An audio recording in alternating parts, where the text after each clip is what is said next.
సందర్భంలో ఓ private school టీచర్కి ఎంత ఉంటుంది జీతం? 25,000 30,000 ఉంటుంది అంతే కదా స్టార్టింగ్. అదే మ్యాక్సిమం 50,000 ఉంటే ప్రైవేట్ స్కూల్లో, అదే గవర్నమెంట్ స్కూల్లో 1,50,000 పోతుంది కదా. అట్లాగే అంగన్వాడీదైనా అంతే పద్ధతి. అంగన్వాడీకి ఎంత ఉంటుంది వాళ్ళకి? వాటితో పోల్చుకుంటే చాలా తక్కువ ఉంటుంది నిజం. కానీ ప్రభుత్వానికి అది చాలా ఎక్కువ అనిపిస్తుంది ప్రభుత్వానికి.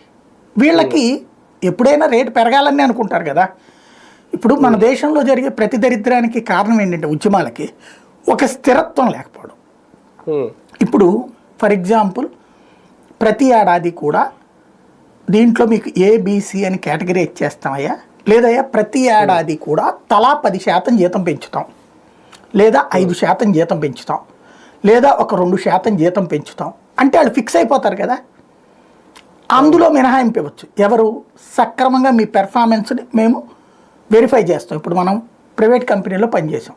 నేను పనిచేసిన కంపెనీలో పెర్ఫార్మెన్స్ అప్రైజల్ అని ఉంటుంది. TV9లో నేను పనిచేసేటటువంటి సందర్భంలో, అంతకుముందు సన్ నెట్వర్క్లో పనిచేసినప్పుడు ఏదైతే బ్యూరో ఇన్ఛార్జిగా చేశాను ఫస్ట్లో తేజ టీవీలో, ఆ టైంలో మా శాలరీస్ ఏంటి, రాష్ట్ర వ్యాప్తంగా ఉన్నటువంటి వాళ్ళ పెర్ఫార్మెన్స్, ఆ పెర్ఫార్మెన్స్ ఆధారంగా మా డస్కు మా బ్యూరో ఇచ్చేటటువంటి మార్క్స్ ఆధారంగా శాలరీ హైక్ ఉండేది.